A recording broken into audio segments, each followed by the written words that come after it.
Good afternoon, boys and girls. I'm here today to give you another recipe for after Easter leftovers. All those Easter eggs that you colored can be turned into deviled eggs. We usually make them for our Easter meal, but since we weren't with everybody, I thought that I would just make some afterwards for Mr. Boss and I. First thing you're going to do is you're going to boil your eggs, and a great way to do that, I learned from Mr. Boss's mom, is that you put your eggs in a pot of cool water, bring it up to a boil it for 2 minutes, turn the pot off, and then put the lid on it for 17 minutes. And what you end up with afterwards is this beautiful yellow yolk. So then you let them cool. I usually put them in some cold water, let them cool, and then you want to give them a good crackling all around. And come on in. You want to get underneath that membrane that's in there to get an easy peel. There's this little membrane. I don't know if you can see it or not.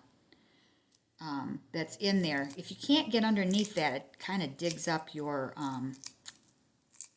egg white.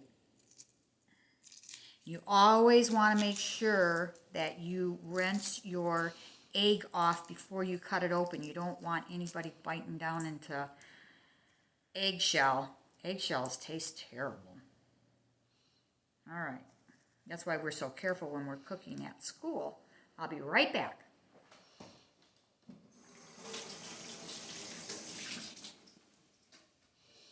Alrighty, that is done. I have been making deviled eggs since I was probably about 9 years old. We had them every single Easter growing up, and my kids grew up with them too. Cut it in half. Cut it lengthwise that way. Pop that out. Kind of fun to make. Pop it, give it gentle. You don't want to break your eggshell there, your egg white, because that is going to be the container to hold the deviled egg. Then I have this handy dandy little deviled egg container, and I'll just put those in there.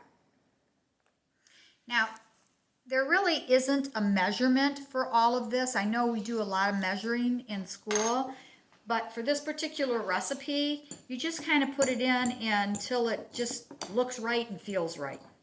So first thing I'm going to do is I am just taking a fork to my egg yolk, and you just want to crumple that all up into little bitty pieces. Get that out of there.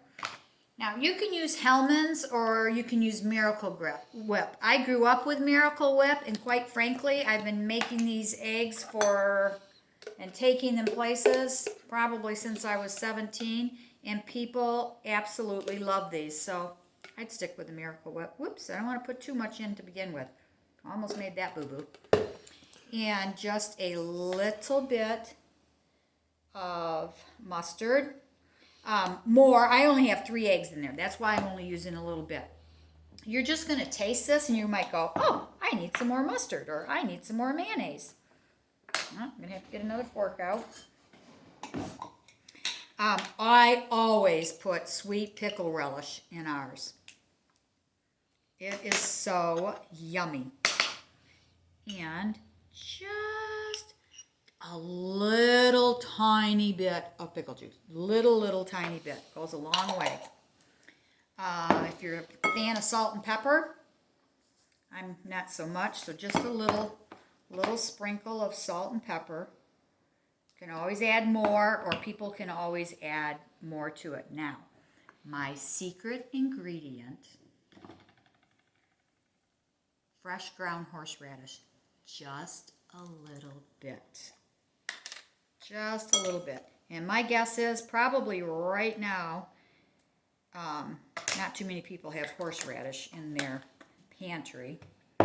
So you can skip that. Now I'm going to take my mixer, and you can use an immersion blender. If you're making a lot of them, you might want to use a Cuisinart blender. You just want to get that nice and smooth.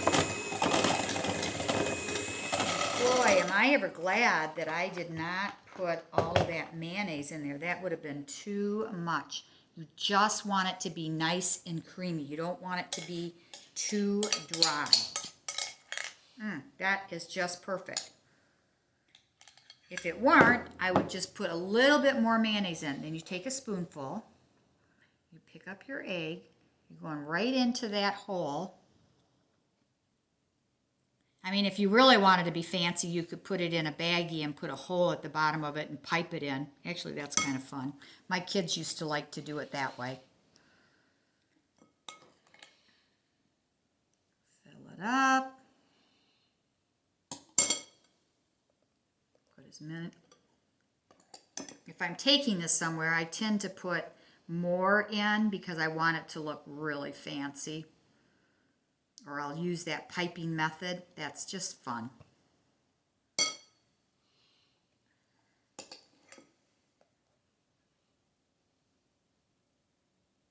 Okay, I usually, see, I didn't do that this time. I usually put an extra 2 egg yolks in, just so that it goes further. I'm going to get my spatula out because we want every little bit of this yumminess that we can get in these eggs.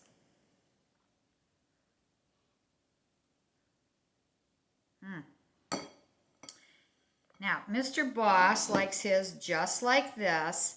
I like a little bit of paprika on mine. And I like to use the smoked paprika.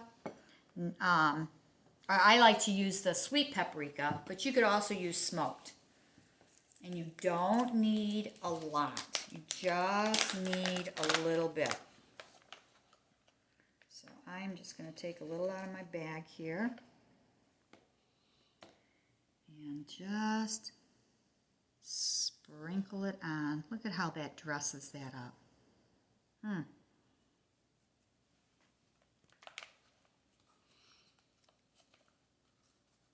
have clean hands. All right. And there we go. Leftover eggs turn into a yummy. Oh. That pickle juice takes these deviled eggs over the top. I'm going to show you one more thing that you can make with your leftover eggs. Everything is the same that I did right here, except for you also use the egg white. Put them in, you can chop them up, or you can put them in this little egg slicing machine, which I love this thing. My mom had one when I was a kid. I always wanted to chop the eggs. Put your egg in one way, chop, lift it up, put it the other way, chop, and you have little tiny squares to put in your bowl. And then everything I did here is the same, except for you're going to use more Miracle Whip or Hellmann's, whichever one you like best. And then I put in a little bit of chopped onion. I put in some chopped celery. I cooked some elbow macaroni. And I put some tuna fish in there. And we have tuna salad. That'll make a nice lunch for tomorrow. Well, boys and girls, take care. Bye now.